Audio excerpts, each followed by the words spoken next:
ख्वाब के लिहाज से एक चीज़ सबसे पहले तो ये क्लियर कर लें कि नबी करीम सल्लल्लाहु अलैहि वसल्लम ने फरमाया कि बुरा ख्वाब अल्लाह ताला की तरफ से नहीं होता।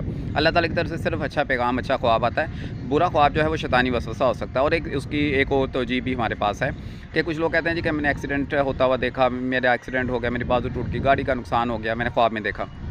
ऐसी चीज़ में हमें एक कॉल मिलता है जिसमें ये हमें सामने आई ये बात कि अगर अल्लाह ताला किसी के साथ भलाई चाहता है तो उसके साथ रियल लाइफ में कुछ अगर बुरा होना होता है, कोई एक्सीडेंट, कोई हादसा होना होता है, तो अल्लाह ताला वो ख्वाब में उसके गुजार देता है। वो चीज़ उसके ख्वाब में से होती है और वो गुजर जाती है और उसकी रियल लाइफ में नहीं होती। तो ये उसकी एक रीज़न हो सकती है। अच्छा, उसके बाद ख्वाबों में से एक और चीज़ भी सामने आती है कि लोग कहते हैं जी हमें तो ख्वाब ही नहीं आते।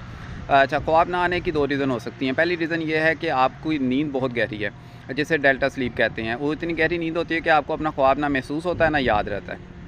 या फिर दूसरी रीज़न ये है कि आपका सबकॉन्शियस जो है वो लॉक है। सबकॉन्शियस लॉक होने की रीज़न क्या है? सबकॉन्शियस लॉक होने की रीज़न है ब्लैक मैजिक या नज़र बद। ये दोनों चीज़ें हो सकती हैं। इन दोनों में से कुछ भी होगा तो आपका लाशऊर जो है वो लॉक हो जाएगा और आपको ख्वाब नहीं आएंगे। इसके अलावा भी और भी कुछ प्रैक्टिकल चीज़ें लाइफ में होना शुरू हो जाती हैं। उनमें से एक ये ख्वाब ना आना भी है। अगर आपको आप पर ब्लैक मैजिक या नज़र बद को कुछ ज़्यादा टाइम गुजर चुका है तो जो कहते हैं ना कि जादू सर चढ़ के बोलता है, ये सिर्फ मुहावरा नहीं है, हकीकत है। क्योंकि जादू का असर आपके दिमाग पे होता है और क्योंकि दिमाग से ही पूरी बॉडी ऑपरेट हो रही होती है, तो उसका असर फिर पूरी बॉडी पर आहिस्ता आहिस्ता ज़ाहिर होने लगता है और इंसान की एक्टिविटीज़ से भी वो चीज़ें ज़ाहिर होने लग जाती हैं जब आप पर जादू का असर होता है, क्योंकि दिमाग पे होता है। अच्छा जी, उसके बाद हम अगली चीज़ ये है कि जी कहते हैं जी कि मैंने तो लोगों से मिलता नहीं हूँ। एक बंदा मेरा जानने वाला वो कहता है जी मैं तो किसी से नहीं मिलता, मेरे पे किसी ने क्या ब्लैक मैजिक करना है।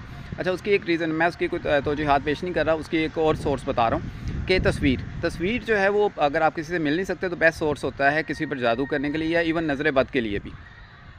अगर उस तस्वीर में उस बंदे की आंखें क्लियर नज़र आ रही हैं तो ये बेस्ट तरीक़ाकार है उस पर जादू करने के लिए, उसके लिए उस पर नज़र बद का असर करने के लिए।